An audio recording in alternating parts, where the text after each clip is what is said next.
if you see what I mean. Hopefully, guys, Ooh. it's working.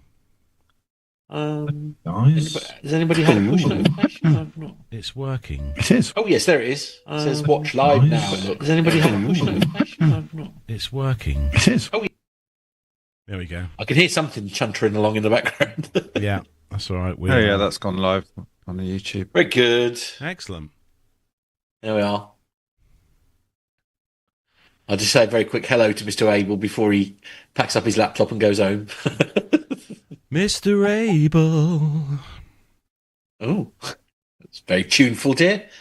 I'm a tuneful sort of guy. You are, yes. It's been a long time since we've done karaoke. We should put that right at some point. Yeah, we haven't actually done that for a while, have we? No, it's been a long old time. Jason says only 135 days until the 600th show at Duxford. Not that anyone's counting. That's focusing the mind somewhat, isn't it? Yeah. That's dedication. Oh, dear. Oh, gosh.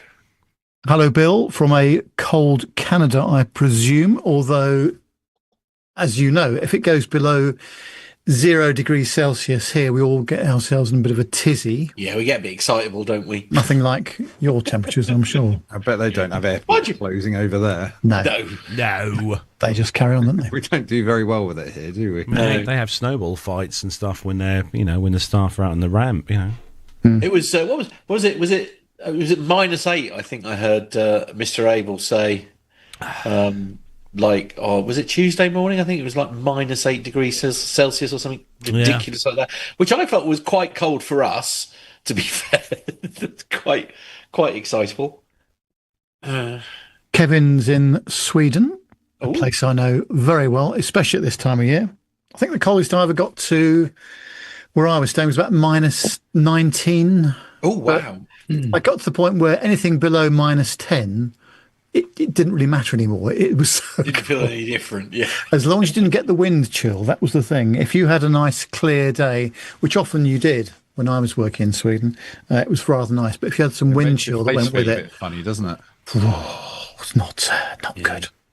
The trouble is, in that sort of temperatures, all outies become innies, don't they? That's the trouble. It's just, just way too cold. Oh, a bit of weather report from around the world. So Darren's in Oslo, bucket loads of snow, -10. John's Oslo gets quite a lot of... Yeah, John's in Belgium at freezing point, 0 degrees. Wow. Okay. Yeah. And Oslo gets quite a lot of snow, doesn't it? If I recall correctly. Yes, the Norwegian area generally does. Yes. Yeah. True. But there we go. But yes, inevitably round our way, I think we had 1 or 2 millimetres of snow, so we had to close multiple schools. Of course. Well, blimey. Back in the day when I was at school, a very long time ago, we just carried on. We just walked. Everybody got in. Back in 1904, we had the big snow in East Anglia. Was that 87? 86, 87. I walked to school. We literally walked to the... So we walked to our school, but we walked over the drifts to get to it. Which was can you imagine that happening now? Oh dear, never mind. John says in Belgium, according to the press, 800 kilometres of traffic queues this morning as the snow hit just as rush hour peaked. Oh, excellent timing. Oh, we won't have to worry tomorrow night because all we're going to get is rain through till Friday. So yeah. Well, yeah, unless as I say, I don't know what is it. Is it going to stay above freezing temperature wise? Yeah, the temperature's going to be warmer, but that storm that was initially going to be mostly snow is now turned into mostly rain for us. So. Right. Okay. When I was working this time, we would be preparing to go to the HQ in Portland, Oregon. And last year, when I went, we had an ice storm. So walking across from the office to the shopping mall, there was horizontal ice hitting your face. Oh, that really hurt. That really did hurt a lot. Yeah. Oh, I'm all right, thanks. Yeah. Oh, goodness me. So no more of that. Goodness me. Hello, Tanya. Happy New Year to you. Oh, yes. Hello, Richard Tanya. Flagg also. Happy New Year to you, sir. Got 30 seconds till clock. Oh, very good. Look at him on it. Look, proud of you. Yes, you're right, John. 1963. That was the bad one, wasn't it? The snow of 1963. That was horrific, wasn't it? I was only 2 years old at the time, so I don't quite remember it as well as others might. So, Yeah. There we are.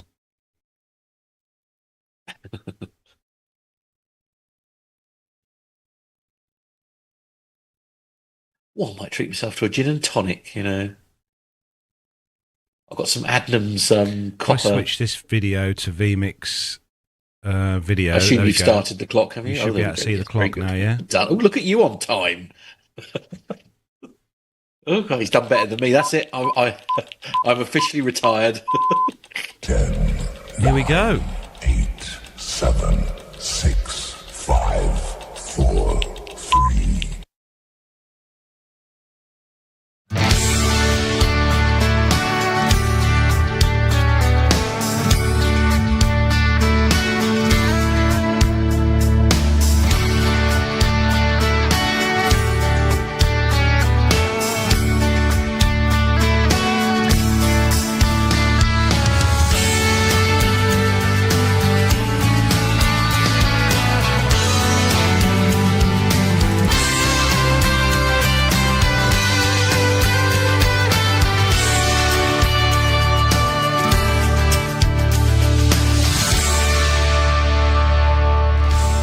Hello and welcome to episode 584 of the Plain Talking UK podcast. I'm Carlos, and in this week's show we take a look at the largest airlines in the world by fleet size. There's a couple of surprises in there as well. Turkish Airlines, they are set to build the world's largest cargo terminal, and London Gatwick becomes the UK's most expensive airport for drop-off fees, hiking charges up to £10 per visit. In the military this week, the AC-130J Ghostrider aircraft are now touching down at RAF Mildenhall in the UK, and FlyASpitfire.com launches historic flight experiences at Tatenhill airfield at Burton-on-Trent in Staffordshire. Nev will give us an update on how things are going for the 600 show in May of this year, and we'll have another spin back to see another retro airline ad or two of the week. So, Happy New Year to all the listeners across the globe. Hope you all had a great Christmas time and New Year's Eve celebrations across the world. And joining me this week, celebrating after a pleasant and relaxing Christmas time, is of course Neville Bounds. Hello, Nev. Hello, matey, and Happy New Year to everybody, all of our listeners and subscribers. Hope you had a relaxing time, and for those that were working, that you didn't have to be rostered or working for the whole time. It's gone very quickly, actually. The period between the last show and here, it's just shot by. Here we are at the 7th of January. But yeah, we had a nice time, thank you. Very quiet, actually. Just saw the grandkids for a couple of days. And then bits and pieces around the house, and here we are, first week of January. So yeah, it's gone very quickly. But yes, of course, the weather has been a bit of an issue here and there. And later in the show, we're going to be talking about the somewhat chaotic situation at Amsterdam Schiphol Airport with a lack of de-icing fluid, where that's affected at least two of our listeners as well. So. Wow. But we'll be talking about that later on. But great to be back, and thanks to everybody for joining us today. And good to see you, Nev. It's that time of year, Nev, isn't it? When it's absolutely pointless to wash your car. Yes, I've actually come to the conclusion that I've left Mrs. Nev's car in the garage. Otherwise, I'll be cleaning two cars instead of one. So I'm just going to leave that there for a while. Yeah. Just keep the battery charged up. Yeah. So joining us as well in his remote studio tonight and leaving me in charge, what's the worst that could happen, is of course our roving reporter of all things tech, Matt Smith. Hello, Matt. Hello. How are you? Good. You're busy house sitting, which is always a nice thing to be able to do. Yes, absolutely. Although I have to, don't get me wrong, where I'm staying is out of this world. It's a truly beautiful place that I'm staying at. However, it doesn't have what you and Nev would refer to as central heating, shall we say, where we've had temperatures that have plummeted to around -8 degrees Celsius. I'm not even joking. Me and the dogs were literally huddled in the kitchen next to the Arga, and we actually slept down here because it was so cold in the rest of the place. But really, it's been unusually cold for the UK, to be fair. But other than that, it's been an absolute joy. And I mean, they're called puppies because they're 9 and 10 months old. They're not puppies. I've seen the pictures. They're like horses. They're horses. They're absolutely horses. I think something went terribly wrong, and he's ended up bringing home from Greece. So they're rescue dogs, basically, and they rescued them from Greece. And there's, I think he's rescued horses and not dogs, if I'm brutally honest. But they do look lovely, though, to be fair. I have to say honestly, the night where we were, I was so hot in the end, huddled up for warmth. And they were sort of basically sort of lying on me and stuff, and I had to peel them off at one point because I couldn't breathe. I was so hot. So it's could have been worse. Gotta have a woofer. Oh yeah, definitely. Yeah, especially soppy ones. Yeah. And also joining us from a slightly less snowier part of the UK is our person who chucks all the stories in and has a play every week. It is, of course, Nick Codling. Hello, Nick. Hi, Carlos. Happy New Year to everybody. Play with the stories. Play with the stories. Good Lord. It's not after 9 yet. Come on, behave. Matt, I'm thinking you must have got some of the heating figured out because you're wearing a short sleeve shirt. Oh no! In here, so the Arga is behind me. It's over there.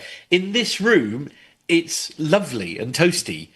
But like anywhere else in the house, it's because there is no like radiators or anything like you'd have like in a normal sort of system. So.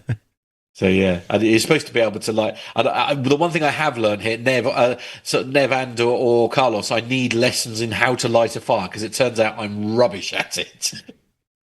In the summertime, in the summertime with the barbecue, I just tend to use lots of unleaded petrol. Right. Okay. Wow. Goodness. Probably not the best way to light a fire. I will distress. No, okay. I feel like it. No, but you've got your wood burner that you've been taking full advantage of, obviously, with the weather the way it is. And it doesn't seem to matter what I do. I just can't get it to raw. So I've given up, to be honest. As I say, we'll just huddle in here. It's fine. And it's lovely it's lovely and warm in where I sleep normally with the the oil fired radiators and all that kind of thing. So it's nice and warm in here, and it's nice and warm in the room that I sleep in. So that's fine. Good to see you, Nick. As always, I'm guessing you've kept away from the ailments over Christmas because I think everyone I've spoken to, including work with at the moment, has had some form of disease over the Christmas period. But down south, you don't have. No, sadly, both my partner and I have both been unwell for most of Christmas, and we're a bit sick of it now because we're both sort of about 3 weeks in, and had all sorts of ailments going on, but we've tried to fight it off with copious selections of alcohol. So, and of course, this week was your birthday as well, wasn't it? As it's been reminded by Richard Flagg in the chat room. So happy birthday for Thanks, Nev. This week, 35 again. Marvellous. Yeah, approximately. Yeah, something like that. Approximately. What is that? I went to the hairdressers yesterday. Plus VAT? No, I went to the hairdressers yesterday, and I kept noticing all this hair that was falling down, and a lot of it seemed to be very grey. Join the club, Nick. Can I just on that note, actually, Nick? Can I just point out the fact that if you are, for those of you watching in YouTube, Nick, you have got lots of hair on your head, which is very good. When we it's a heck of a lot shorter. I think I got a bit keen with the hairdresser, and it ended up quite a lot shorter than I was really anticipating. So I left the hairdressers and walked home, and it was absolutely freezing because I didn't have a hat on. So I'm going to have to sort of reacclimatise to the winter weather now. Right, let's say a big hello to everyone who's joined us in the YouTube chat room this evening. Starting off at the top of the list, Richard Adams was first in there. Hello to you. Mazoos. Good to see you in there, Mazoos. And we've got John FGBE. Hello, John. Good to see you in there this week. Nick Codling, funnily enough, you're in there as well. Tanya's in there saying Happy New Year to everyone. Apparently she's got a bionic right eye. Very good. Darren Smith's also in there. Happy New Year, he says. Jason Trussell, Happy New Year, he says as well. Only 352 days till Christmas, and more importantly, 135 days until the 600th show at Duxford. Thank you, Jason. Yes, it is counting down the months now till our 600th show. Bill is in there as well. Hello to you, Bill. Says, hello all, Happy New Year. We've got Kevin Wallander over in a snowy Sweden, tuned in. Hello to you. Bill's in there saying it's a balmy minus 10 degrees Celsius today, going to plus 7 tomorrow, apparently. Oh, that's quite a change there in the weather. We've got UK Airfields. Hello to you. Good to see you in there. And let me just scroll down, make sure I don't miss anyone else. No, I don't think I've missed anyone. Oh, UV Pilot. Or UVU Pilot, I should say, with the number after. Everyone's got these weird numbers after their names. UV Pilot 3233. Hello to you. And a lovely Jenny in Rome, who is not very happy with the current number designation that she's been given on YouTube. If you're in YouTube, you'll be able to see why. Hello to you, Jenny, in lovely Rome. And make sure I don't miss anyone. Richard Adams, Hobby Time 2098. Hello to you. Actually, Nick, what number designation did you have on the chat? Where were you, Nick? Oh, no, you've got no designation, Nick. You're special. You don't have a number. Special in so many ways. Actually, I'm just typing to see what I've got. Oh, I've got number 1. Thank you to YouTube for giving me number 1. It's very kind of you. Don't forget, if you're listening to us as an audio podcast, we're live on YouTube on a Wednesday night, 7 o'clock here in the UK, bringing you all the latest news stories from across the globe. And don't forget to subscribe and hit the bell icon to be notified when we're live and doing wonderful things online, like the show tonight with all the wonderful hosts. Right, we've got loads of stuff to get through this week, including, as we said, those retro airline ads of the week. Got 2 in the pot this week, and we are heading back to the early 70s as well, which will be quite interesting. So, Nev, I'll leave it up to you to introduce the first part of the show. Yeah, it's the one we always start with. Lots to get through this week. It's the commercial news segment. The captain has turned on the seatbelt light. Please take your seats and fasten your seatbelts.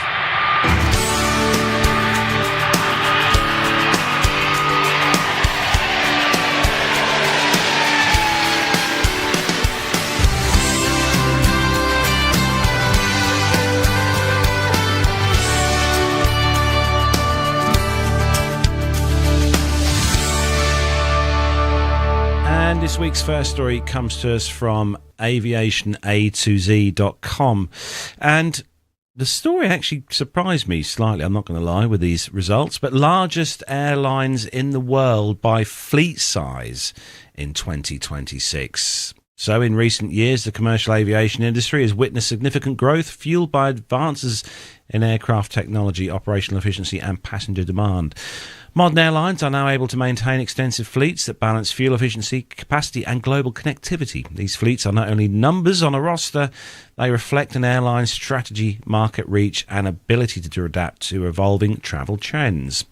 So we're going to start, let's start at number 10 this week. It's Ryanair, rounding off the top 10.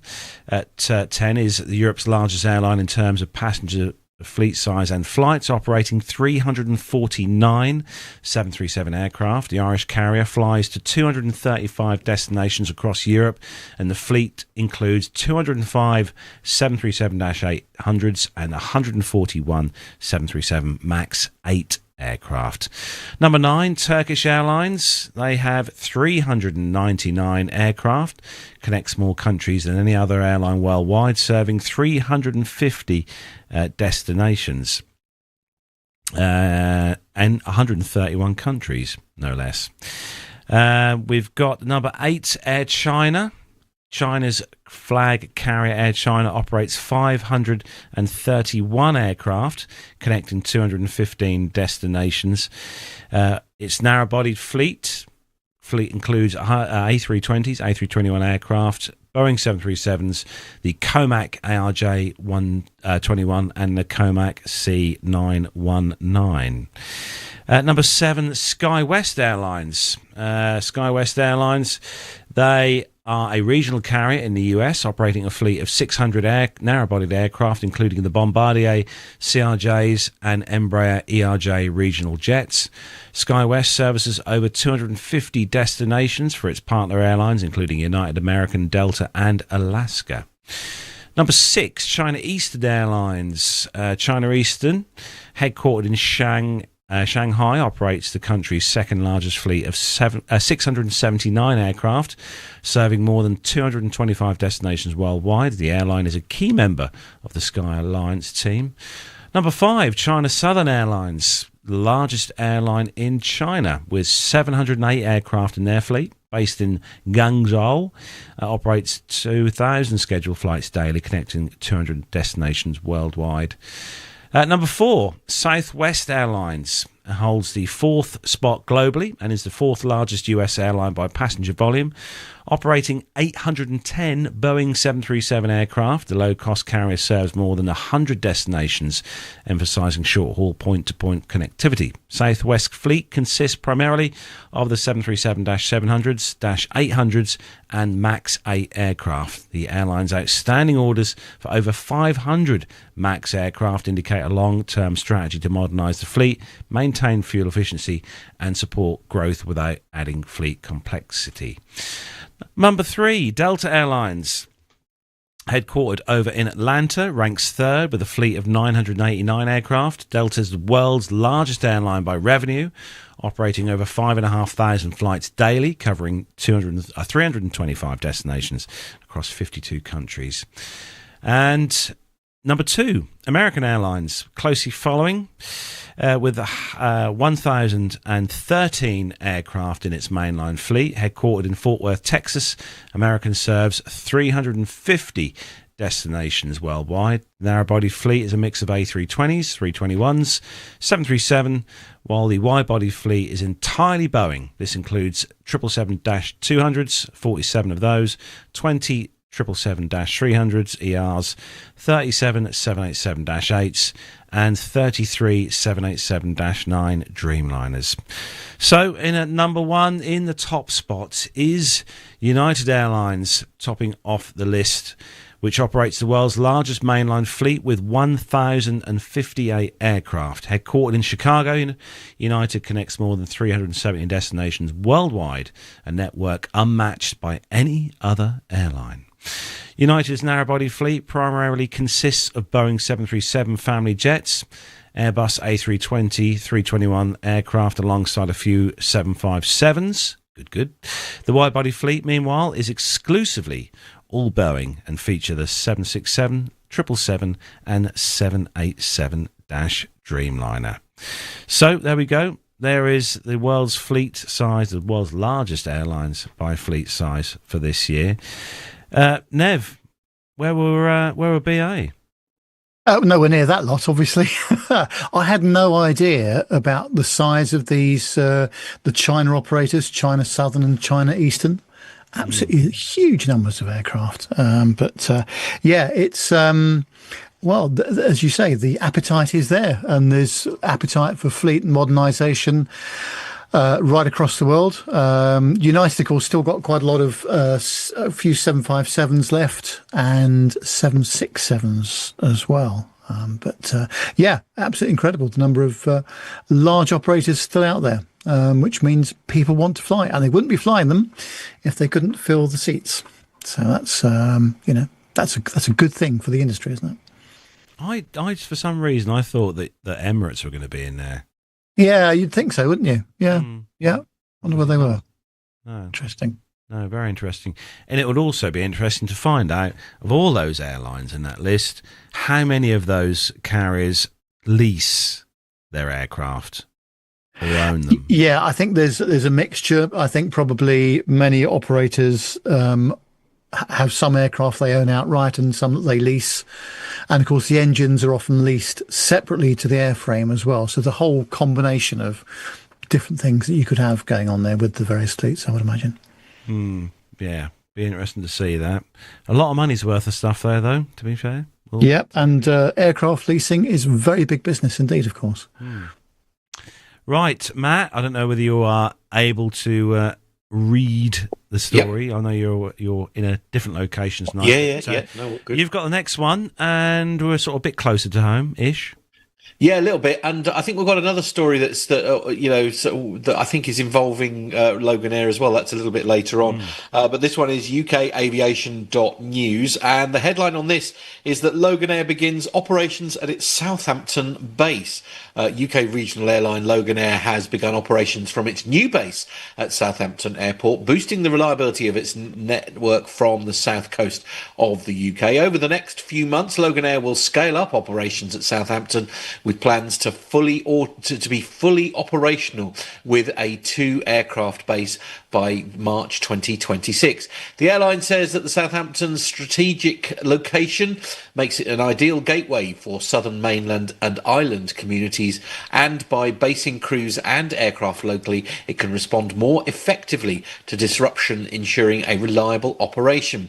Ronnie Matheson, who is the Chief Commercial Officer at Loganair, said that the start of operations at our Southampton base represents an important step in strengthening the resilience of our network and ensuring consistent, reliable air links for the south coast. For more than 60 years, Loganair has focused on serving regions and communities that depend on strong domestic connectivity. Establishing a permanent base in Southampton allows us to better support an area of the country that is often overlooked, while providing our customers with dependable services and improved operational stability. As we scale up operations through to March, Southampton will play an increasingly important role in our UK network, supporting both regional travel and vital onward connections. The new Southampton base forms part of the airline's strategy of delivering sustainable regional air services while balancing economic growth, community access and long-term network reliability. These press releases are always so difficult to read, aren't they? Anyway, Chris Tebbett, who is the aviation director at AGS Airports, added that this is a fantastic milestone for Southampton Airport and a clear demonstration of Loganair's commitment to strengthening regional connectivity. Establishing a permanent base here not only enhances travel options for our passengers, but also delivers tangible benefits for the local economy through job creation and increased business opportunities. Southampton's position is a key gateway for the south coast, making this investment particularly significant. The addition of routes such as Manchester, which started in October, reconnected vital economic corridors, and through Loganair's extensive interline partnerships, provides even greater global connectivity for our customers.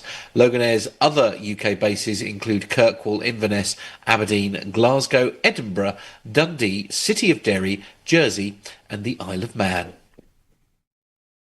There we go. Now, I sat last night having a little look online at flight prices, because I was looking at flying out of Norwich, because Loganair do fly from London Norwich Airport, just our local airport here near to me and Matt.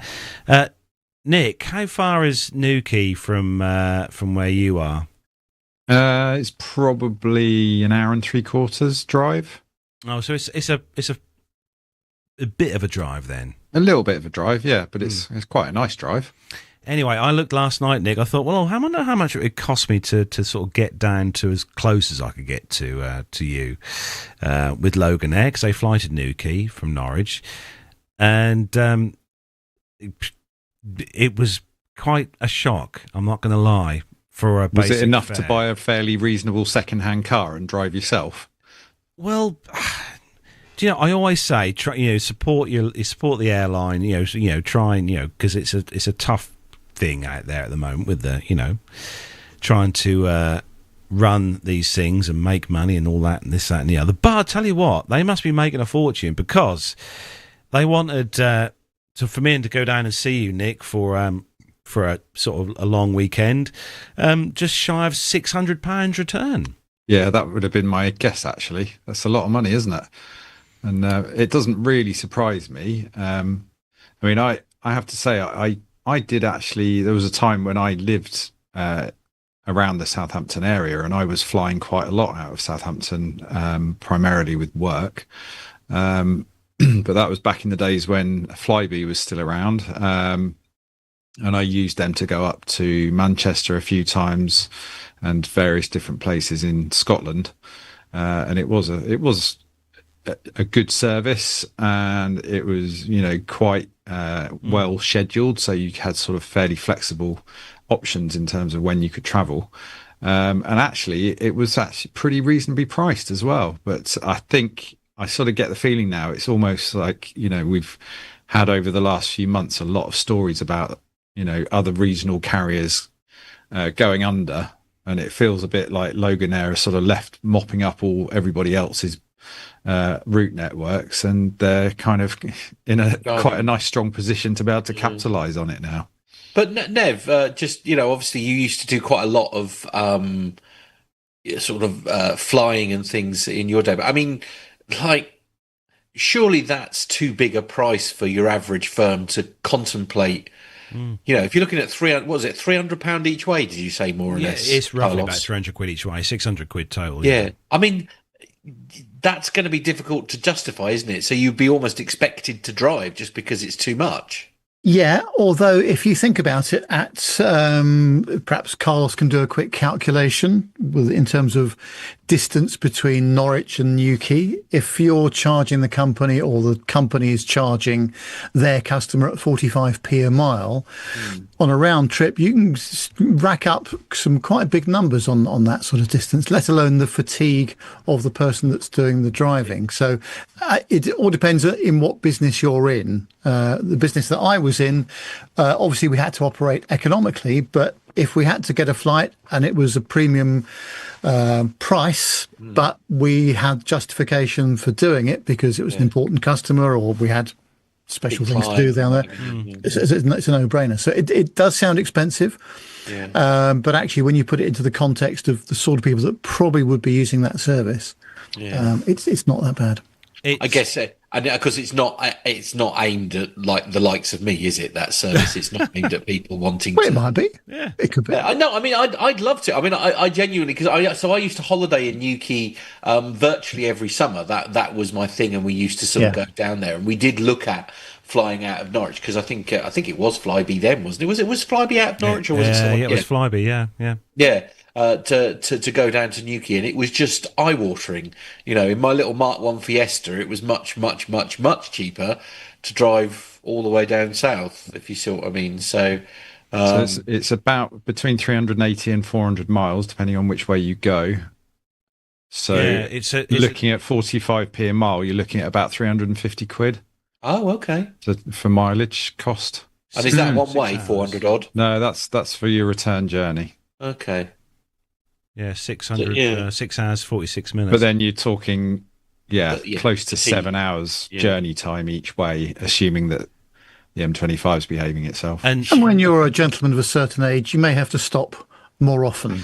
Sure. So the flight down there is less than an hour. I've just done a quick look on the travel site that I use for looking at fares for trains and buses and aircraft. You can get a train there from Norwich with quite a few changes, but it's 88 quid one way. Oh, okay. That's better than I thought it was going to be. But it will take you 7 hours and 31 minutes.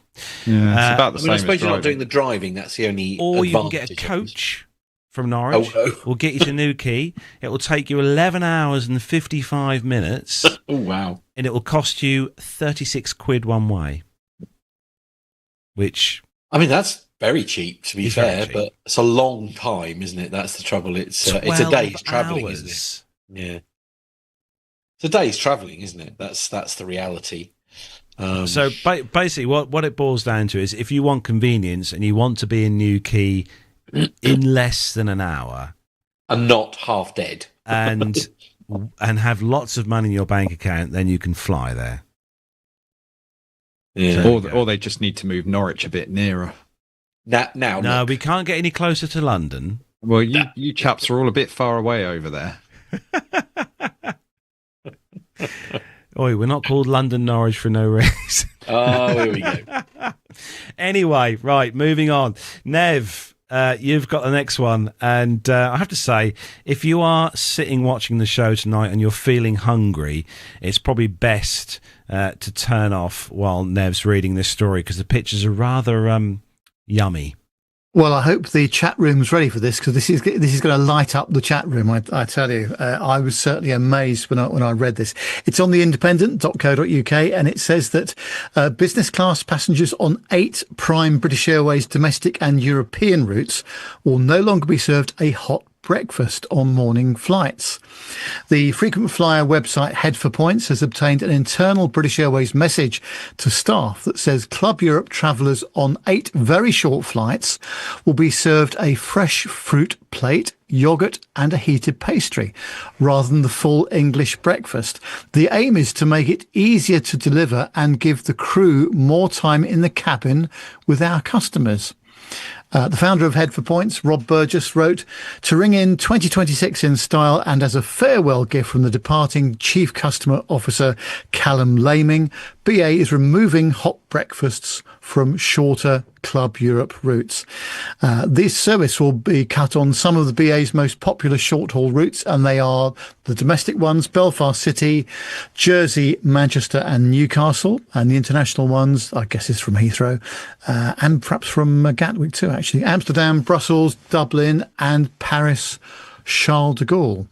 A spokesman for BA told The Independent, following successful trials in September, we're updating the meal options on our shortest flight. Isn't that a great expression? Updating. Not cutting, updating. Due to the limited time available on these journeys, serving and enjoying a hot breakfast has become challenging. Can I just stop them there? Has the speed of the aircraft suddenly increased? Or something like that I haven't noticed. I thought it was always about an hour to get to Belfast City from Heathrow and about an hour to get to Newcastle. Anyway, that's neither here nor there. So it says, to ensure a more comfortable experience, we'll now offer a continental breakfast on these routes. Hot breakfast will continue to be available on the vast majority of our short-haul flights as our crew has sufficient time to prepare and customers can enjoy their meal comfortably. Business class passengers have lounge access included in their ticket and can eat a hot breakfast here before they travel. Judging from the comments from readers of Head for Points, not all the customers are happy with the prospect of losing the hot breakfast. A user named Matt, that's not you, is it? Responded, why would cabin crew need more time with the customers? Are they going to perform an entertainment act, lap dance or juggling? Our good chum here, Nick, is... sorry, Nick, not our chum, Nick. Nick on Head for Points says, what really annoys me is that those who introduce it have no idea about the customer profile. Tight connections, who can't eat in the lounge because they don't have time. Those who choose to sleep overnight from the US because they can eat on the connection. And corporate and high value customers taking the first flight of the morning, who know all the shortcuts to avoid the queues and deliberately get to the airport as late as possible, knowing that they can eat on board. BA stresses the move is not a cost-cutting measure. Now, I do concede that it is quite challenging to serve a number of hot breakfasts in business class on a 1 hour flight, or less than 1 hour flight in some cases. However, it's not the whole of the aircraft isn't business class. So if you take an A320, probably the first maximum 10 rows, maybe 11 rows are business class. So 11 times, 6 is a bit more than 60, isn't it? So I don't understand what's changed here. I do realise it's challenging for the cabin crew. I know that it's quite hectic, especially if there's some turbulence on the departure and the captain wants them to stay seated until later in the flight, then that does cause issues. And then it is a bit of a mad scramble at the other end to get everything put away in time for the But surely approach. that's the exception to the norm, though, isn't it? Yeah, it is. I think it is anyway. There'd be extenuating circumstances in the event of something like that they'll have to, they won't be able to do service because of turbulence or whatever. And you'd like to think that those who fly regularly would completely understand that that's something that they've got to do for everyone's safety and all that kind of thing. I'm calling BS on this one. I think it is a cost-cutting exercise. Of course, I'm going to be very bold. Yeah, absolutely. Couldn't agree more. But anyway, that's what it is. So those are going to be... No, so it's just not from Heathrow and Gatwick. It's also from London City, I would imagine, as well. So, and although they're operating different aircraft, so that's, 2x2 configuration on those aircraft. Nonetheless, along with all of the points reduction and all the rest of it that's gone on with... Avios and tier points and what have you. Another kick in the teeth. And I have to say, I'm glad I'm not doing all the flying that I was, because it was quite nice. And British Midland managed it for many years. Again, a little bit challenging at times, I concede, but certainly not the norm, I didn't think. Quick question, Nev. I appreciate that you weren't sitting in the seats at the back. But I'm just wondering if there's a potential that maybe they're focusing their effort. I don't know whether BA do free food or chargeable food for economy. Well, they do chargeable food, yes. So what I'm wondering that then is perhaps that they're focusing their personnel on selling food rather than giving it away in business class, because actually it's probably a better use of their the crew's time in order to sell food. Yeah, I think that's a reasonable point, Nick, and I think that's... Although I would sort of counter challenge that and say that your business class ticket is a significant premium price. Therefore, you could argue that you have paid probably over the odds for your food. It is what I mean. And if you've already sold that seat, you can still make more money by flogging food to people in economy. Yeah. So essentially, it's a way. It's a difficult one, isn't it? Because obviously, on those sorts of routes, I mean, this is a massive generalisation, I realise, but most of the business class passengers are business people where their company has paid for their ticket. But you could also say to get the first flight out to Belfast City at 6:30 in the morning, they've had to get up at 4 or earlier than that, probably. So they would like a hot breakfast on the plane. But anyway, that is going to run that argument, because there's going to be lots of challenges with that, I'm sure, one way or another. But a bit of a pity, because the BA breakfast was quite good. So for those of you watching in YouTube world, take one last look, because there it is. You won't be seeing it anymore. Look at that lovely sausage on there. It looks awful. That lovely omelette. The omelette doesn't look too bad, actually. I mean, forget the mushrooms, sling those in the bin, but the sausage and the omelette and the bacon doesn't look too bad. Yeah. Yeah, I mean, I always thought they were quite tasty, I must say. I think we've lost many points there for presentation, I would argue. The tomatoes. I mean, they've made an attempt at some light garnish by throwing some green stuff on the tomato. Darren Smith in the chat room says, no baked beans? Well, just as well, Darren, because that goes straight down the front of your shirt, doesn't it? Or your tie if you're wearing one. So, yeah. Yeah. But as Mr. Abel would always say, you've got to have your juice. You've got to have juice. Got to have juice. Yeah, got to have juice. Yeah. Right, Nick. You have got the next story, which made the social medias this week, with some quite interesting pictures as well. Yes, we did have some interesting pictures, and I would imagine quite a lot of people probably would have seen this one, because it's concerning an EasyJet Airbus that did quite a job on one of its engines. This one is from aeroexplorer.com, and the headline is EasyJet Airbus A320 emergency landing at Lamezia Terme. An EasyJet Europe Airbus A320-200 was involved in a serious aviation incident on the morning of December 27th after suffering an uncontained engine failure during its descent into Lamezia Terme International Airport. The aircraft, registered as Oscar Echo India Victor Zulu, was operating flight U23557 from Milan Malpensa to Lamezia Terme with a standard complement of passengers and crew. According to initial reports and flight tracking data, the flight proceeded normally at its cruising altitude until the commencement of the descent phase. The aircraft was descending through flight level 250, approximately 50 nautical miles north of its destination, when the crew reported a catastrophic failure of the number one engine. The failure was characterized as uncontained, and I'm inclined to agree, having seen the photos, a rare and serious classification where high energy debris from the engine's internal rotating components penetrate the outer protective cowling. So at 8:13 CET, the flight departed Milan Malpensa, and at 09:20 during the descent, an uncontained failure occurs, and at 9:25 the crew declares an emergency. And enters a holding pattern to conduct an engine fire, failure, and engine secure checklist. And at 9:52, the aircraft performs a successful overweight landing on runway 28 at Lamezia Terme.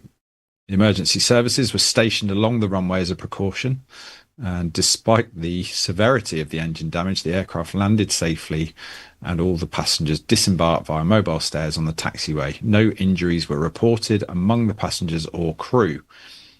The aircraft involved is a 10.9-year-old Airbus A320-214, originally delivered in February 2015. It was powered by two CFM International CFM56 engines, a power plant known for its high reliability and extensive service history.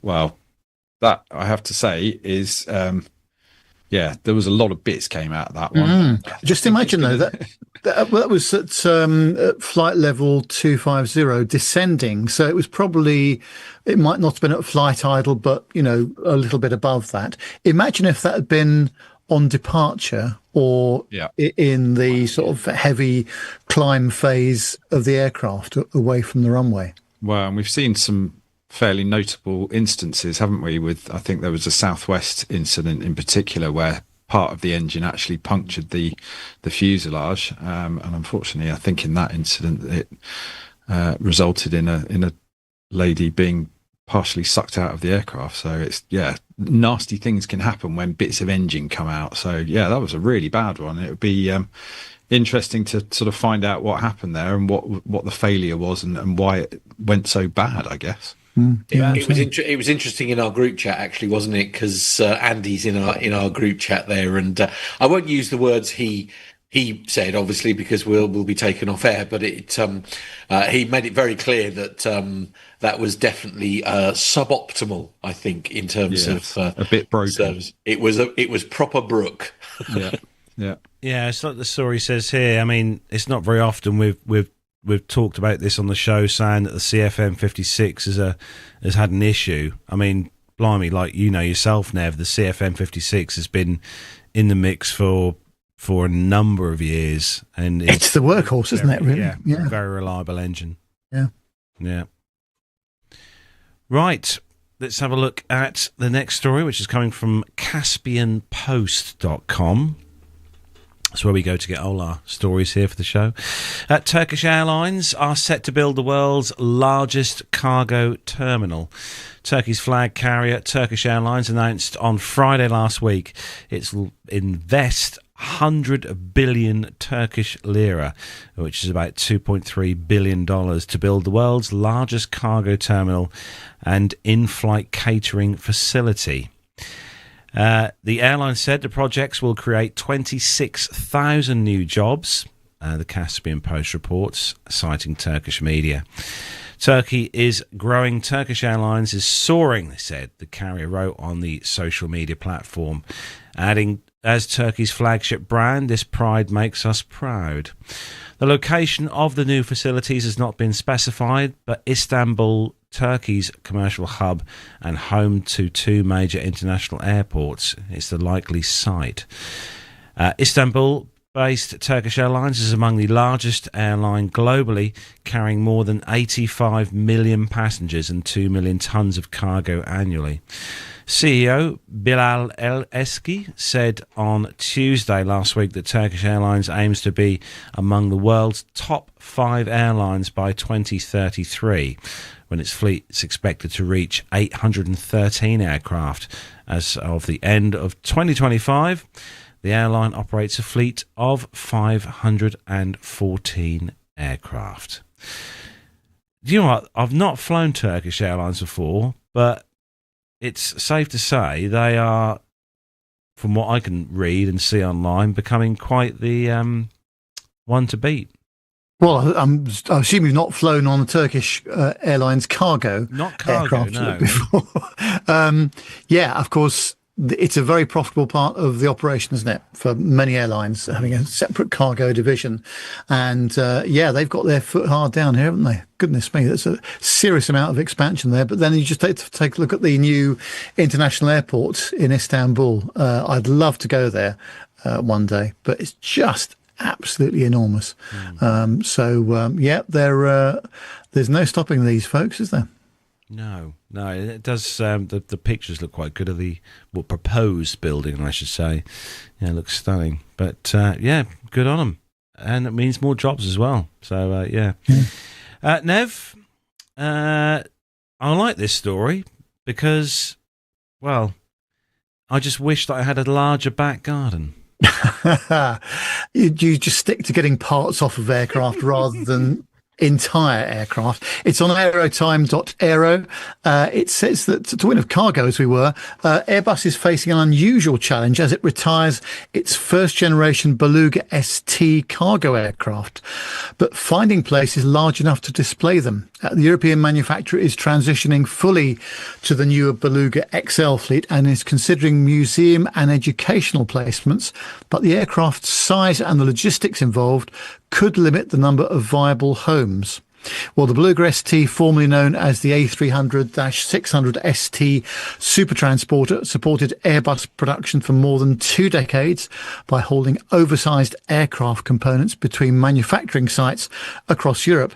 With the introduction of the larger and more capable Beluga XL based on the A330-200 platform, the original Beluga ST aircraft are no longer required for active service.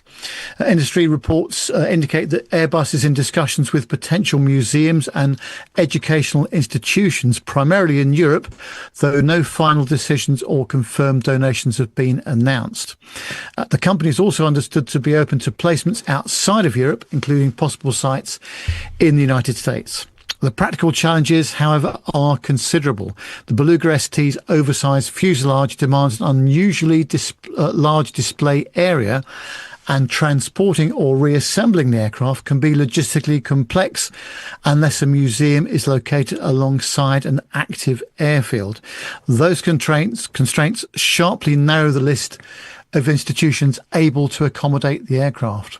Well, until 2024, the Beluga ST fleet was operated by Airbus Beluga Transport, which flew oversized cargo missions, both in support of Airbus production and on a limited commercial basis. Airbus attempted to expand the role of the aircraft by offering charter services in the global heavy lift market, but the effort was short-lived. The company shut down commercial Beluga ST operations in early 2025, citing operational complexity and insufficient demand. Industry analysts noted that the Beluga ST faced stiff competition from established heavy lift freighters such as the Antonov AN-124. The Airbus aircraft's limited range, specialised loading requirements and high operating costs made it difficult to compete effectively outside Airbus's internal logistics network. Well, the Beluga XL has since assumed Airbus's outside transport role, offering greater payload capacity and improved performance. The newer aircraft continues to support Airbus's production system, including the transport of major fuselage sections and wings between European assembly sites. That's quite a problem, isn't it? What are they going to do with the old ones? with the Beluga STs. I mean, it'd be such a shame if they were like basically melted down for scrap. I mean, that's essentially what we're looking at here, isn't it? It would be a travesty if they did that, wouldn't it? It would awful. But, I mean, but as they say, though, the trouble is like dismantling it and taking it somewhere. So unless it was, I mean, I don't even know you could fly into Norwich, for example, but like unless somewhere like the Norwich Aviation Museum sort of took it on, and all they had to do was get it over the road somehow. Do you know what I mean? My word. I mean, how else are you going to sort of like? How else would a museum house it unless they had the technical support required to strip the damn thing down and sort of? Well, what about Stockholm Arlanda? Because they've just got rid of getting rid of their 747 that's was there as the hotel just above the motorway there. I wonder if that's a possibility, perhaps. There's some good ideas in the chat room, guys. Yeah. I mean, a hotel, B&B, an Airbnb. Very good. How cool would that be? Darren Smith is saying that apparently that I could at least make 90,000 key rings out of it. That'd be big key rings. John FGBE, John Falk, has said in the chat room that a viewing platform at a busy airport. That's not a bad idea. It'd be awful if they just got rid of them all. I mean, Nev, Duxford, what do you reckon? Space for these? I would have thought so. I can certainly get it into Duxford in terms of the runway. And is there space in the outside area where those other commercial jets are? Be nice if there was, wouldn't there?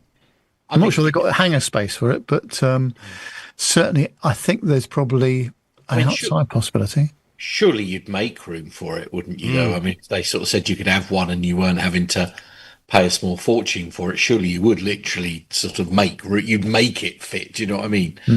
Because it'd be quite, I mean, as a visitor attraction, I mean, it would be incredible to sort of, I mean, it would be queued around the block for like 3 years, wouldn't it? I mean, it's, Yeah. That I totally agree with you, Matt. I mean, imagine this at Duxford. It would be, people would, it's one of those aircraft that not a huge amount of the general public have had the chance to look on board, for one. Well, I can say certainly not close up. I mean, we all might have seen it flying somewhere. I mean, I saw it over at Toulouse, and I got to watch it take off and all that kind of thing, but certainly not close up at all. Darren Smith's put in the chat room, could put the Concorde inside it. Yeah, probably. Yeah, save on hangar space. Yeah, can you imagine the amount of Spitfires and Mustangs at Duxford that you could put inside the Beluga? That would be good. But I wonder, I did put in the chat room, I wonder whether any of the large, big US aviation museums might want to snap one of these up. Well, Smithsonian, perhaps. Yeah, they're not shy of getting some big stuff in there, are they? So, yeah, who knows? Who knows? Fingers I crossed. managed to show myself up once as a proper aviation geek, because although I've never actually seen one of these in person, but a few years back, somebody was showing me a selfie that they'd taken, and I noticed in the sky in this selfie there was an aeroplane.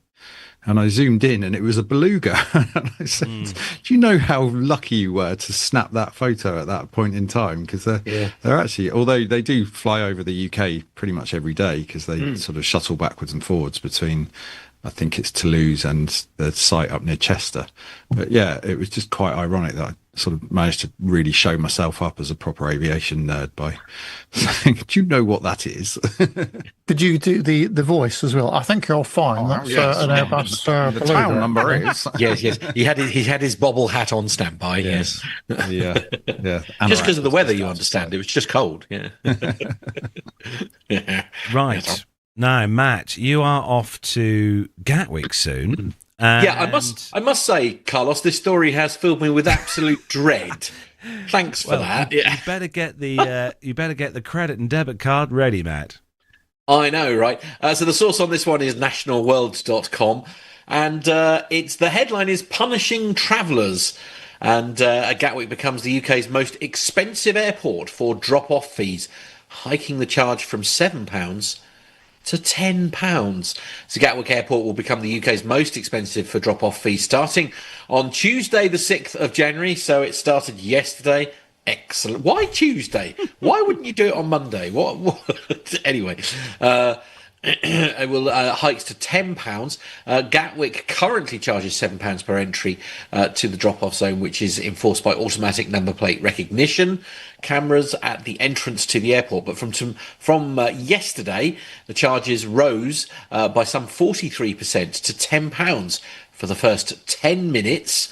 The price hike has been defended by the airport. A spokesperson for Gatwick said this increase in the drop-off charge is not a decision we've taken lightly. However, we are facing a number of increasing costs, including a more than doubling of our business rates.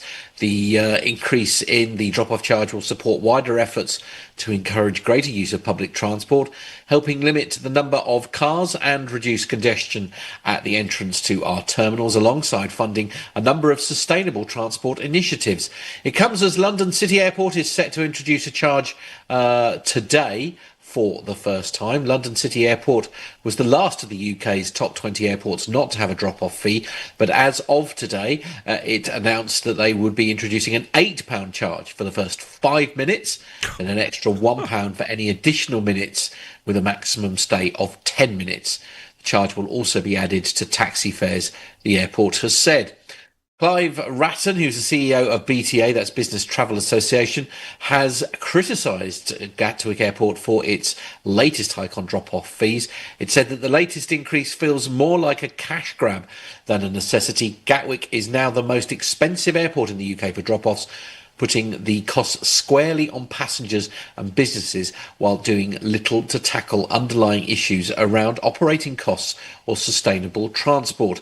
Across Europe, airport drop-offs are largely free, yet this approach is increasingly becoming normal in the UK. Bristol has just announced a rise, with Heathrow and London City following suit, creating a worrying trend of punishing travellers rather than supporting them.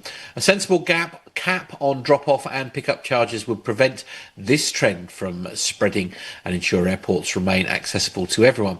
For many, public transport simply isn't a practical option. Early flights, strict check-in times and limited services mean taxis or private cars are often essential. This disproportionately affects those travelling for work who already make a significant contribution to the UK economy. Airports are critical national infrastructure. If they genuinely want to support sustainability and connectivity, they must implement practical solutions that make travel fair and workable. Now, I'm going to be a little bit controversial here and say that actually, in terms of you or I opting to use a drop-off or pick-up zone rather than and there is a free drop-off and pick-up zone, isn't there, where you can drop them off on all these airports. You can drop them off at the long stay car park and they can jump on the bus, basically, to go in. My issue is actually that if you have a disability in any way, shape or form, or if you are disabled, so I'm sure my mum won't mind me saying that obviously she fits into that category, it would be impractical beyond words for me to have to drop her off at, say, the long stay car park and then she catch a bus to go through all that. I mean, there's a reason why she gets special assistance, at the airport. My biggest objection to this, as I say, like, I'm picking up James and Sarah on Friday. It's an inconvenience, if you like, to have to pay the £10. But if you want to use that, if you want to pick up and drop off out this, essentially you're going to have to use it because they're not going to change it. But my issue is where they are penalising people who have mobility issues, and they still have to pay that fee because they don't earn any more money than you or I do to do that. So that's really my only major objection to that. Is I do think that there should be dispensation for those with mobility issues where actually you're using the drop off and pick off not because essentially because you have to, not because it's an option, if that makes sense. Yeah, Mark Priestley in the chat room is saying that apparently they should rename the airport Dick Turpin Airport, Matt. Oh.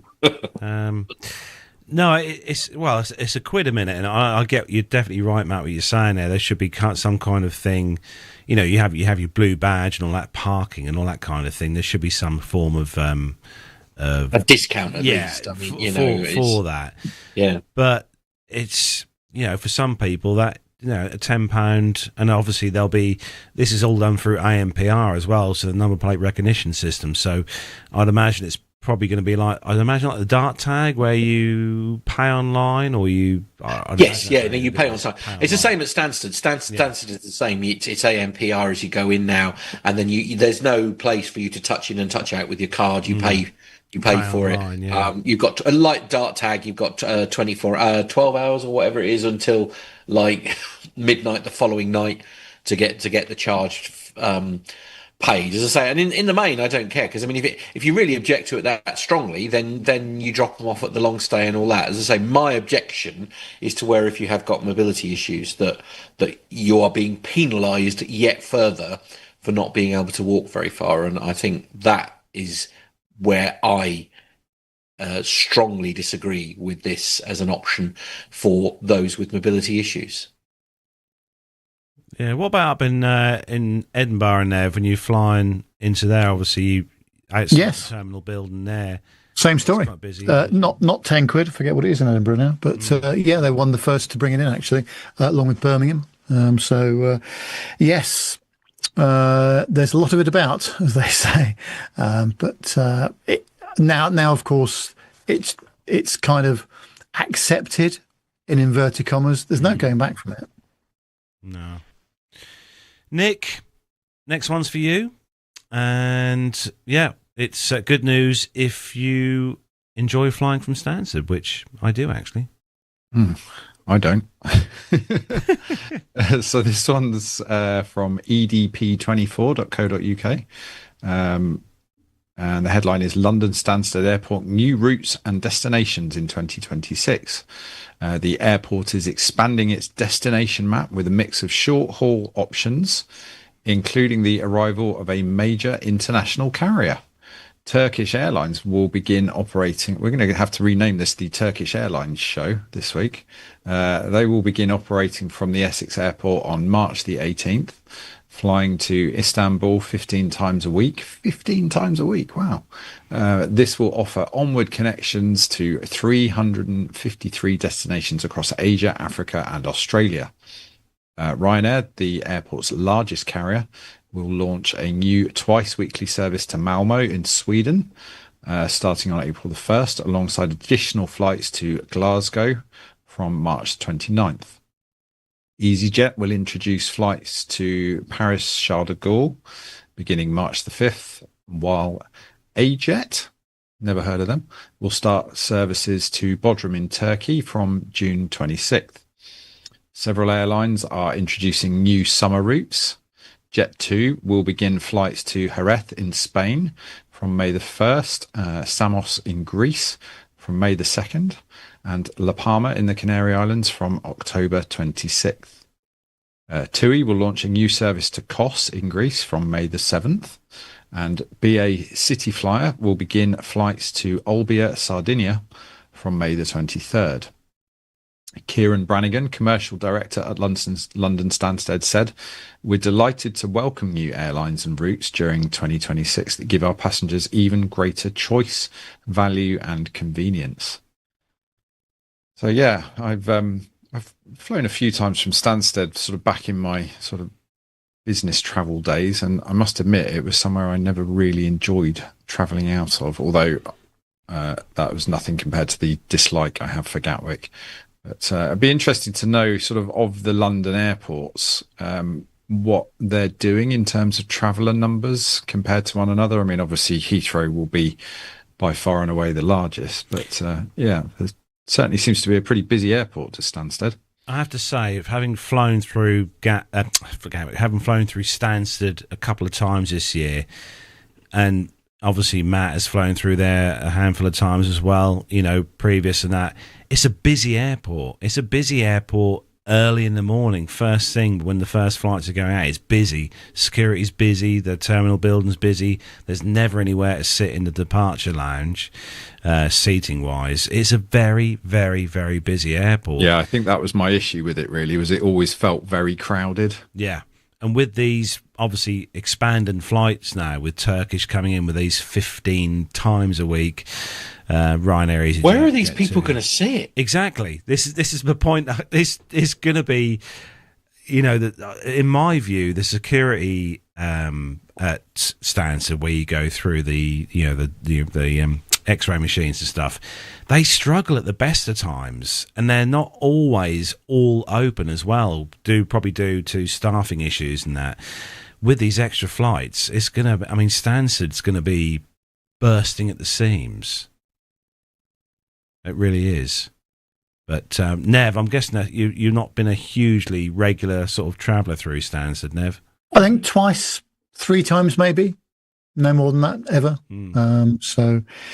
Yeah. But, look at how the airport's expanded over the years. But the sort of internal infrastructure, as you were just saying, hasn't really kept up with it in terms of the seating and the passenger capacity within it.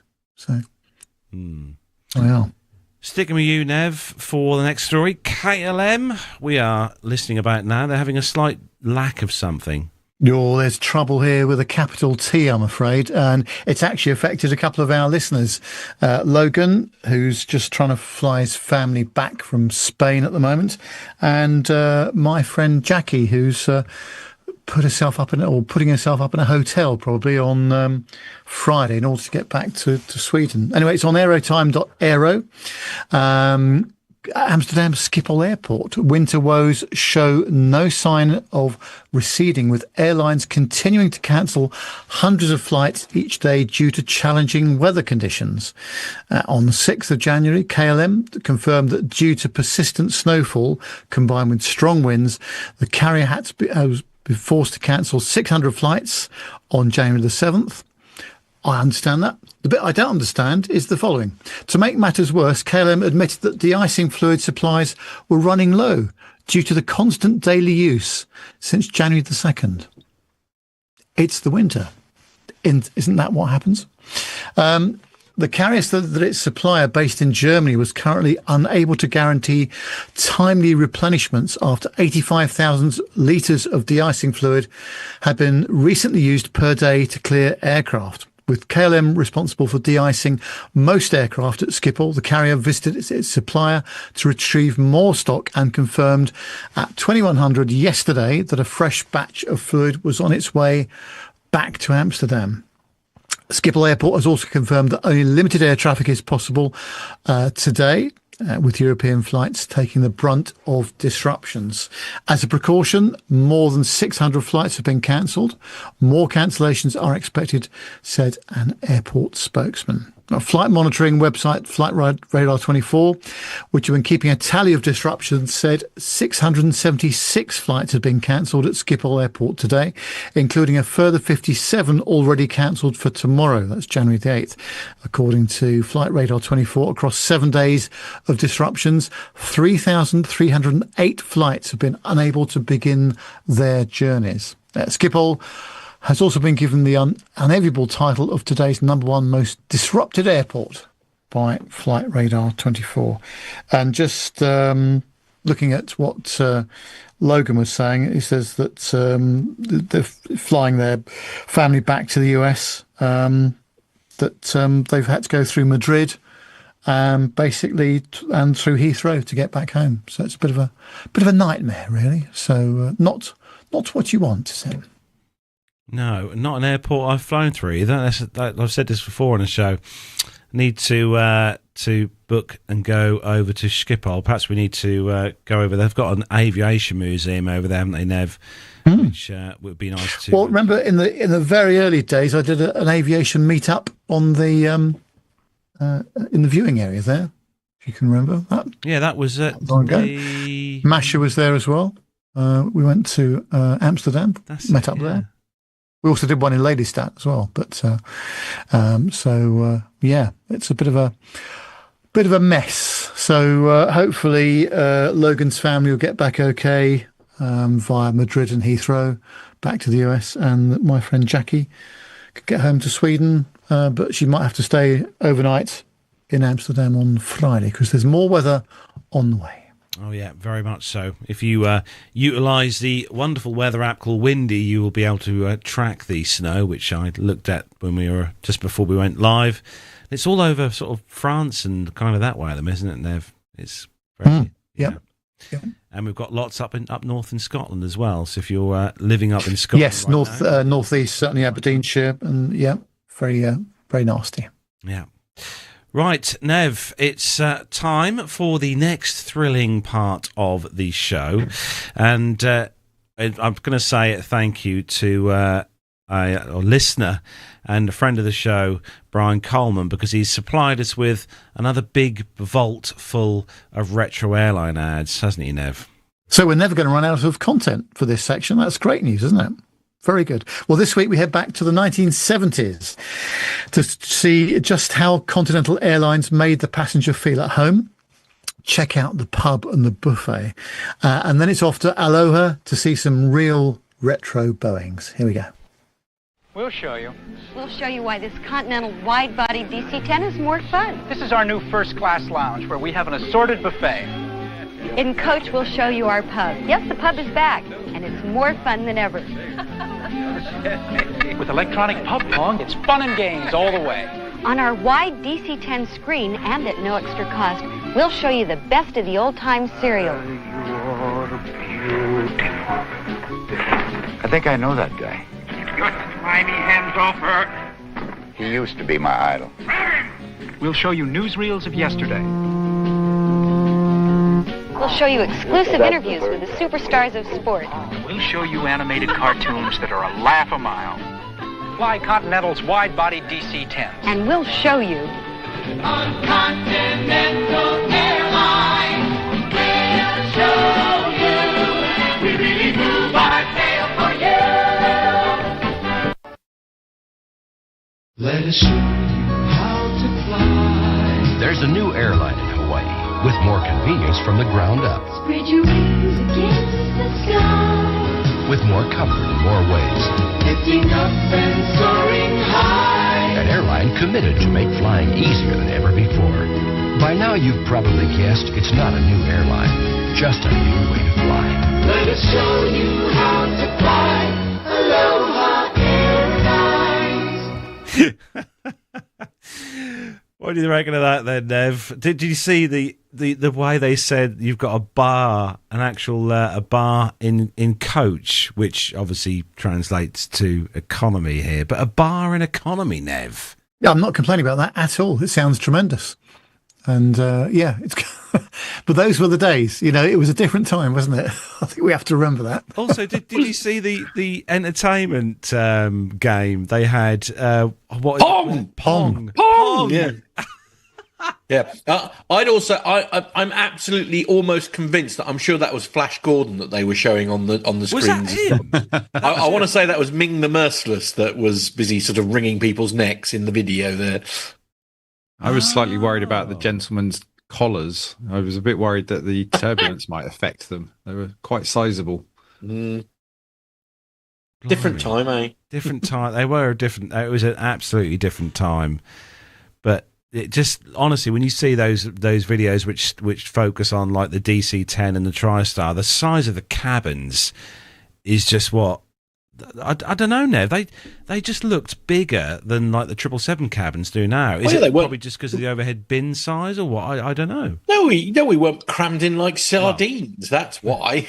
Yeah, I think that's the difference, isn't it? I think perhaps the leg room back in the day. Remember I mentioned it before when I was going to Dallas Fort Worth on a BA DC-10 from Gatwick. I was in the middle of a row of 5 seats in the middle, and there was just no room at all. I think back in the day, in the 70s, the leg room was more available than it became in the 80s and 90s, I think, anyway. Yeah. In the chat room, Darren Smith says because there were no luggage bins in the middle, overhead bins in the middle. That's actually, and he's right there. That's why the cabins seem so tall. Yeah, incredible. What a time to fly. I do wish that we could go back in a time machine and all just sample the the late 70s, early 80s style of travel, Nev. Yeah, I mean, although the modernisation of everything now is tremendous in so many ways. We're all very nostalgic, and it would be nice to go back and see what was flying then as well. Concorde being one of them as well, of course. The DC-10, the TriStar, all the other stuff, the BAC-111s, all those things are no longer flying. No. Or hardly flying. No. Mark Priestley says, pipe and slippers travel. Yeah. Very true. Very true. Right, Nev, what's coming up next? Oh, next, it's my favourite section. Luckily, I've got no stories to read in this one, but it's the military segment. What's up, Buggies 13550, Angel 16, heading 340. Okay. Undersea Buggies.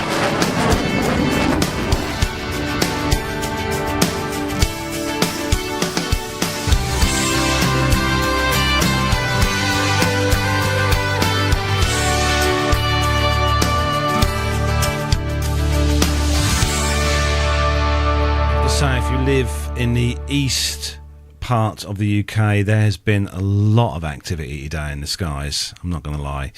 But this story comes to us from the forcesnews.com, and Ghostriders arrive in the UK, and online chatter suggests something big is going down. And trust me, if you'd have heard the amount of action from Mildenhall that was above Norfolk and Suffolk today, there is definitely something going on.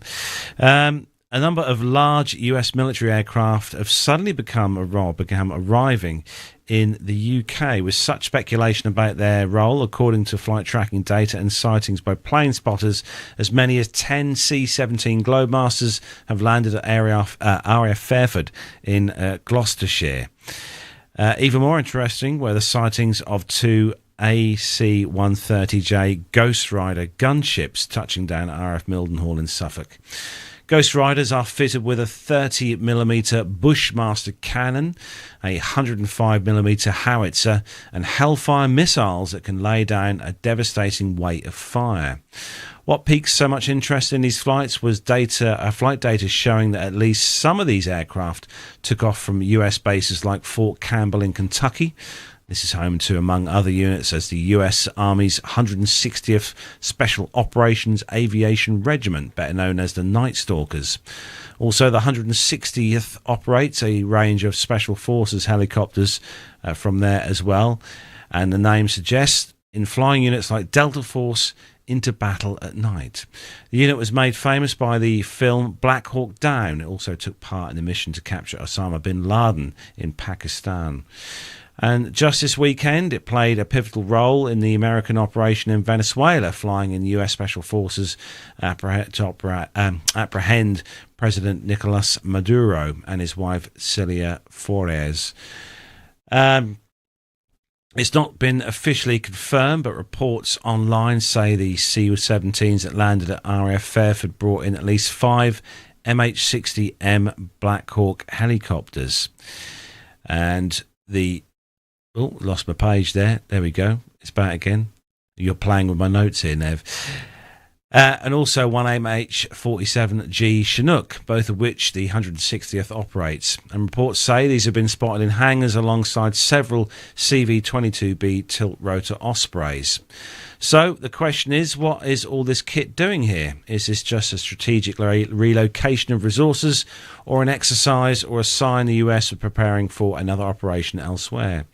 The US Air Force and the UK Ministry of Defence have both played it down. RAF Mildenhall already has a special operations wing, and the Night Stalkers have deployed to the UK on exercise in the past.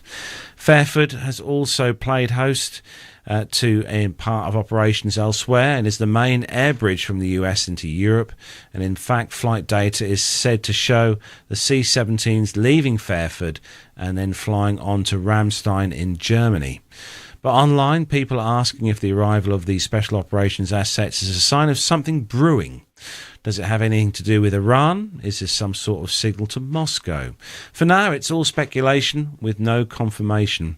But the point that many are making is that it doesn't look like a training exercise and that these aircraft will be used somewhere and somehow.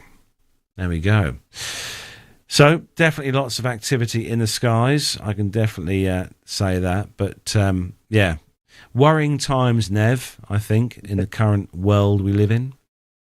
Yeah, I've trying very hard not to say anything political here, but it's it's a very sad state of affairs, I would say. Everything that's currently going on is shocking in many regards. So we'll just have to see. Well, hopefully someone takes a sensible pill. That's all I can say. Right, Nick, you've got the next story. And good news, if you fancy flying the Spitfire, and at an airfield that I've been lucky enough to fly in and out of a few times with one of our listeners. Yes, this is great news if you live a little bit further north in the UK, as currently most, if not all, of the Spitfire flights all take place down on the south coast in various different locations. So this one is from vintageaviationnews.com, and the headline is FlyASpitfire.com launches historic flight experiences at Tatenhill Airfield. A new opportunity for aviation enthusiasts and history buffs is taking off in the Midlands, UK. FlyASpitfire.com, renowned for providing authentic Supermarine Spitfire flight experiences, has announced back in December a partnership with Tatenhill Aviation to bring these extraordinary flights closer to central England. Operating from Tatenhill Airfield, participants can now experience the thrill of piloting one of Britain's most celebrated aircraft. This collaboration opens up the chance for residents of Stoke-on-Trent, hometown of Spitfire designer R.J. Mitchell, as well as Birmingham, Derby, Nottingham, Leicester, Wolverhampton, and the surrounding areas to enjoy a once-in-a-lifetime flight experience. Peter Monk, the managing director of FlyASpitfire, commented, "We are delighted to join forces with Tatenhill Aviation. The Midlands has a rich aviation heritage, and this partnership allows people to experience firsthand the exhilaration of flying a genuine Spitfire. It's more than a flight, it's a step back in time to feel what the pilots of the Battle of Britain experienced." Martin Wenham, operations manager at Tatenhill Aviation, added, "Bringing FlyASpitfire to Tatenhill is an exciting addition to our airfield and community. The Spitfire stands as a symbol of bravery and engineering excellence, and we look forward to offering visitors the unforgettable experience of taking to the skies in this iconic aircraft. Flights are set to begin in April 2026, with bookings now open at FlyASpitfire.com. Availability is limited, and early reservations are recommended for those eager to secure this historic adventure." So I actually had to look it up because I didn't know where this was. But basically, if you kind of draw a triangle between Stoke-on-Trent, Derby, and Stafford, it's kind of, well, I guess it's sort of on the line between Stafford and Derby, about halfway across. So yeah, just north of Birmingham, and very nicely situated, I guess, for a lot more people rather than having to sort of take a bit of a trek down to the south coast. So yeah, great opportunity. Yeah, Tatenhill's a lovely airport, Nick. It is. Yeah, I've never been there. I've never even heard of it. Nice GA airport. They've got really nice, well maintained tarmac, taxiway, and runway. It is a GA. You know, there's a flight school there and a lot of GA aircraft. I was very lucky enough to fly out of there and do some flying around there with Adrian Meacham, one of the listeners of the show, many years ago in his Cessna.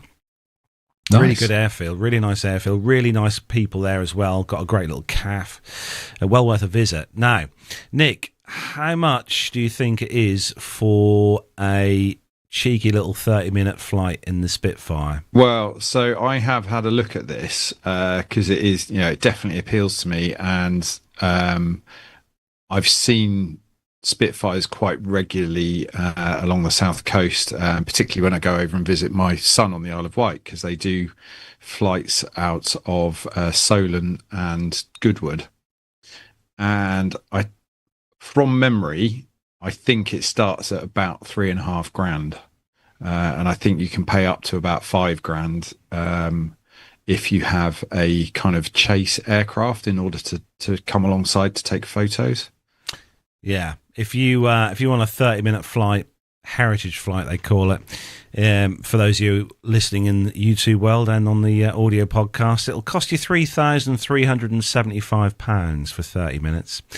If you want the 45-minute flight, a Dam Busters Patrol Spitfire flight, that'll set you back £4,875.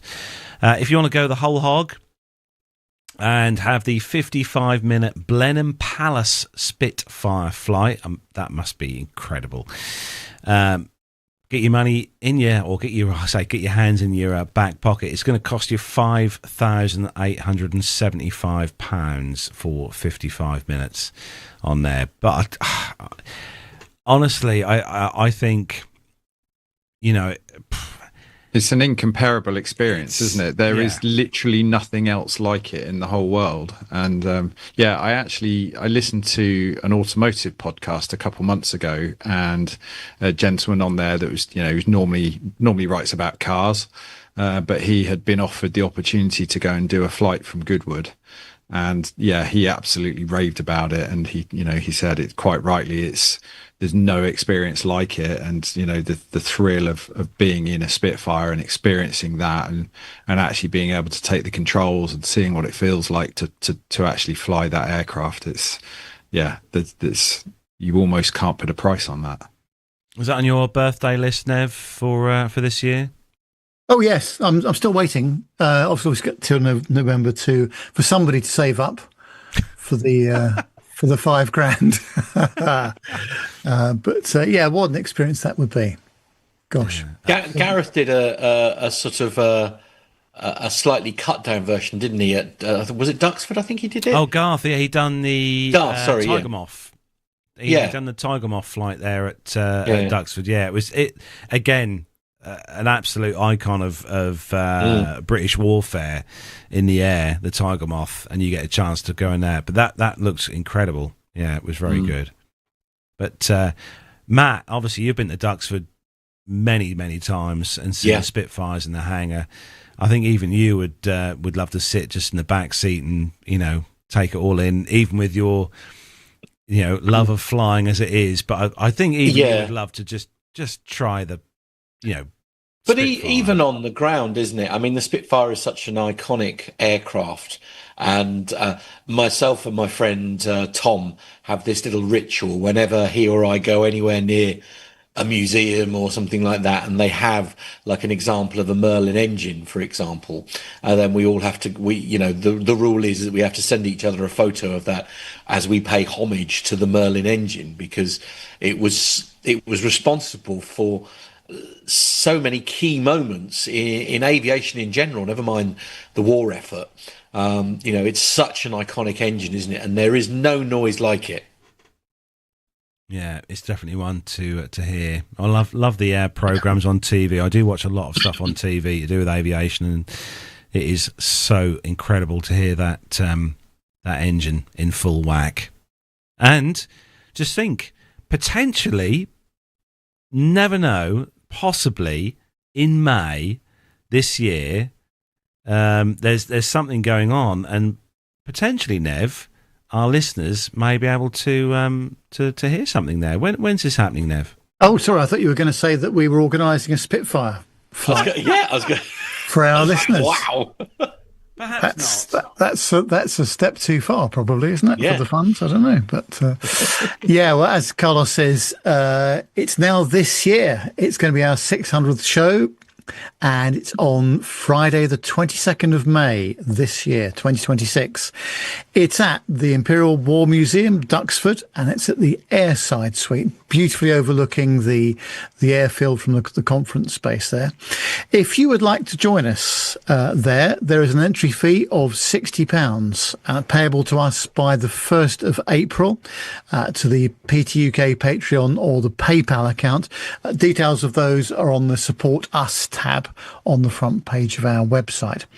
That also includes a complimentary 1 hour admission to the museum. Now, 1 hour is clearly not enough to go around it, but I did find out that the visitors weren't actually policed during their visits there, so maybe there's some flexibility. We're also working on a couple of special guest presentations. I've just put out some feelers just before Christmas and just yesterday, in fact, to see who would be interested in presenting to us. A couple of names in the frame so far, people that you may know from the world of YouTube, just seeing what their availability is. There's free dedicated on-site parking for those that are coming by car as well. Your entry fee includes tea and coffee breaks and buffet lunch as well. If you're going to be staying over, we suggest that you book at the Duxford Hotel, Cambridge South. That's just 3 minutes drive from the Imperial War Museum. Dinner in the evening is over the road, literally from the hotel, which at the Red Lion, and they also have rooms available to book as well if you need accommodation. Dinner is a pay-for-yourself thing, and you will have to pre-order your food. The restaurant will need that by the 30th of April. I'll be sending out menus and what have you a bit nearer the time. Also, the accommodation is also down to you as well, I'm afraid. So if you'd like to join us, we have some spaces still available. It is filling up very quickly, though, I must say. We've got capacity for between about 40 and 50 people. We've got about 42, 43 confirmed so far. Just send your request to attend to podcast@planetalkinguk.com. We'll send you a confirmation after we've received your payment. And if you can also let us know if you have any dietary requirements as well, so we can inform the catering team at Duxford. So that's podcast@planetalkinguk.com if you would like to join us for our 600th show on the 22nd of May. I'm looking forward to the cookies, Nev, that we've got lined up. Well, I'm hoping to lose enough weight before then so that I can, put a bit back on with cookies and buffet lunches. I've not had a buffet lunch since I left work, actually, in February of last year. So I'm due one, definitely. Yeah, it's gonna be an awesome day, and as we say, fingers crossed all round that we have a lovely, warm, sunny day. And as I said, we might get some action in the skies over Duxford, which would be nice because there are a lot of aircraft based there, as you all know. The Heritage Flight aircraft, the Spitfires, the Mustang, the Blenheim, obviously the Sally B is also based there, the B-17, and the Catalina is also based at Duxford as well, as we all know. Miss Pick Me Up. So yeah, looking forward to that as well immensely. And there's going to be a lot of tech stuff going on there as well, isn't there, Nev? Yes, I think so. Yes. Yeah. But no, Matt and I have got it all. We'll have it worked out in plenty of time for all that. So, but yeah, should be good. And it's a lovely conference room space. The people at Duxford that I've been speaking to have been very helpful so far, which has been great. So, and of course, the weather will be nicer as well. We won't have any of this ice and snow business at the end of May, hopefully. So, should be nice weather too. Yeah. Right, Indeed. we'll start to wrap the show up. Nev, social media links, where can our lovely listeners find out more about us online and find out the link to the 600th show as well? Yeah, Facebook, X or Instagram or LinkedIn. Just search those platforms for Plane Talking UK. As I mentioned before, the email address podcast@planetalkinguk.com. If you'd like to drop us a note about anything or pictures, WhatsApp is +44 7446 975 214.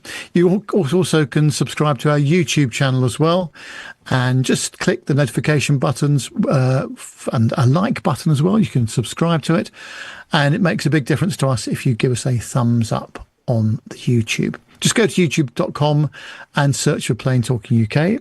As I've mentioned many times before, it does cost us a reasonable amount of money to keep the show on the road. If you feel that you can help us in any way, you can become a patron of the show.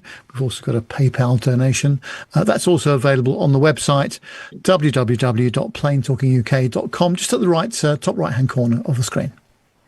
Yeah, find out more information on the show and us. And for those who are watching on YouTube, there is the page there with all the information and details for the 600th show, where you can click on there and find out more about the show and what's going on the big milestone show, the 600th. Right, have a quick round robin then as to what's going on with us all over the next week. Obviously, we've got Storm. What is it? Storm Bob? Jelly Bob or something. Jelly something like that. Eels or something coming up this week. But Nev, what exciting things you got going on this weekend? Well, when you get to a certain age, you end up with a diary that is involved with hospital appointments, blood tests, the usual stuff. So between Sue and I, we've got about 4 or 5 different appointments between now and next week at hospitals and surgeries, and just to make sure we're not all going to keel over in the next, 5 minutes. Good to hear that, Nev. But I'm actually going out with some of my old audio-visual chums on Monday of next week, actually, in the evening. We call it Bucks AV, Buckinghamshire AV, because so many people live around this area. So about 9 or 10 of us get together every quarter or something like that. We're going to a Japanese restaurant locally, which would be nice. Look forward to that. I'm not going to have the sushi, though, because I always find that's a bit undercooked. So I shan't be having any of that. So sushi, I've never got my head round sushi, to be completely honest with you. It's the nectar of the gods. It's the nectar of the gods. It's amazing. Really? If you get decent sushi, and I'm not talking about the rubbish you get from the supermarket. I mean, if you have proper sushi, there is nothing like it. Okay. I had it in Dubai when I was on holiday out there, and it was the single greatest meal I think I had while I was out there. It was out of this world. And on that note, obviously you're heading down to Gatwick to go and spend 10 quid. Yeah, this week. which was a journey I was very much looking forward to, and now having been on the show today, now I'm absolutely dreading it. I'm not going to lie. So yeah, but other than that, and then the sort of usual bits and pieces. Lots going on with the new job as well. That's sort of ramping up a bit, this whole sort of data protection officer thing. So that's all very fun. Interesting. Good fun. Nev, Darren in the chat room is asking what the dress code is for the 600th. Yes, apart from P2UK shirt, obviously. Well, indeed, yes, but as casual as you like, Darren. So come as you are, but preferably with some clothes on. Also, I noticed that Richard Adams has mentioned that maybe the entertainment will be Matt's skydive. We were trying to keep that under wraps, actually, but that's a thought, isn't it? Oh, dear. I mean, it is a thought, yeah. I'll come and do a tandem with you, Matt. Yeah, whatever, yeah. Yeah. And I thought it will remain. I'll make that very clear, shall I? Okay. I think fortunately, they don't do skydiving from Duxford. We can arrange it. Not until May. Anyway, Nick... What about you? What are you up to this weekend? Nothing terribly exciting, to be perfectly honest. I have a job interview on Friday. Oh, good luck! And and also some hospital appointments. So I'm right up there with Nev on that regard. Oh, I'm feeling left out now. I'm making the most of my GP. All my tax that I've been paying over the years. I thought I'd cash some of it in and get a few quid out of the NHS. And, well, for me this weekend will be, I'm going to try, I use the term loosely, try and relax a bit this weekend rather than rushing around entertaining as we have been doing for the last few weekends. I shall be on the radio Saturday as usual, but after then, I think it'll be a case of sofa and car restoration programs on YouTube with the odd splattering of air crash investigation. Yeah. I think we're very much overdue a Car SOS new series, I feel. Yeah, I funnily enough, I subscribe to many car restoration channels and obviously aviation channels as well on YouTube. Yes. And it's rare I actually watch anything on the actual TV nowadays. Everything I watch is on YouTube. But yeah, gonna have a bit of a relaxing time, and especially if the weather's as bad as it's due to be this weekend, I shall probably light the wood burner and feet up. I think it's the way forward. Right, that is where we are going to bring the show to a close this week. Going to say a big thank you to all of our awesome YouTube viewers this week who've joined us in the chat room. Thank you very much, everyone, for tuning in tonight. Also, thank you as well to everyone who downloads the show as an audio podcast and listens to us every week, because you all make the difference as well. So thank you very much for downloading the show. Don't forget, if you want to come and see what we're all like, we are here on a Wednesday here on YouTube from 7 o'clock. So, yeah. So that's it. Thanks again, everyone, for coming on the show, and thanks to all the hosts, as usual, for the great input tonight on the show. So, Nev, over to you to take us home. Yes, thanks everybody for listening and watching this evening. Really enjoyed your company as always. Hope you have a great week and weekend, and we'll be back on Wednesday at 7 o'clock UK time next week. In the meantime, bye for now.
There we go. Another one in the can. Our first show of live show of 2026. Well done, everyone. 2026, yeah. You didn't break anything, Carlos. No, I didn't. I think Matt could be quite proud of me, I think. Very proud of you, yes, absolutely. Oh, dear.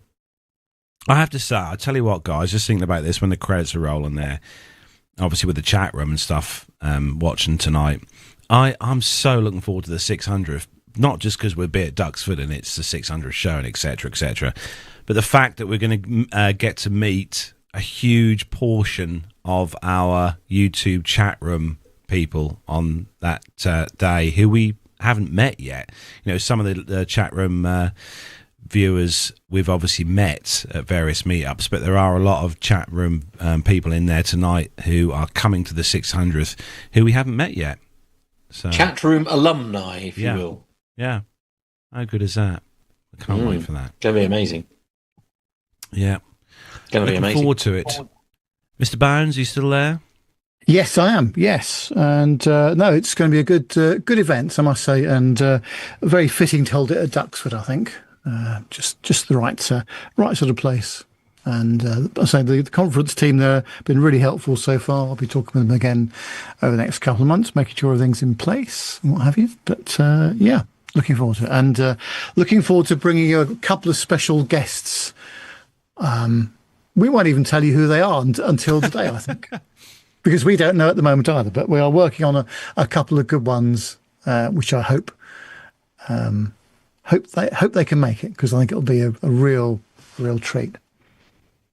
Yeah, and fingers crossed that weather will be fantastic that day. Yeah, of course it will be.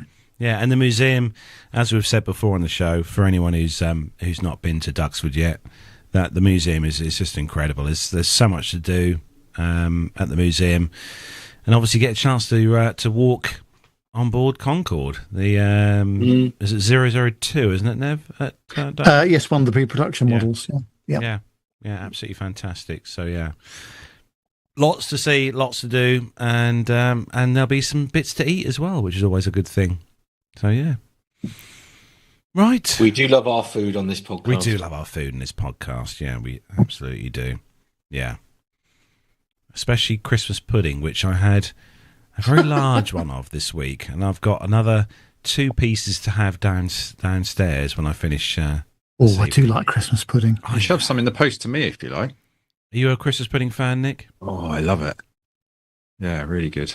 Yeah, with brandy sauce. Although I have run out of brandy sauce now, which is unfortunate. But yeah. Oh well.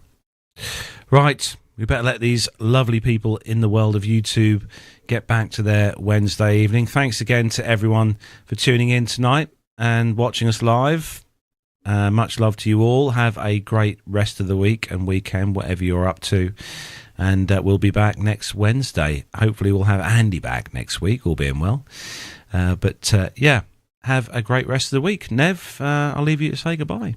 Yes, we should have mentioned Andy's absence a bit earlier, shouldn't we, really? But he's been a busy fellow doing some flying today. Hopefully not in the snowy regions, so hopefully he's been all right. But anyway, thanks for joining, folks. See you next week. Bye for now.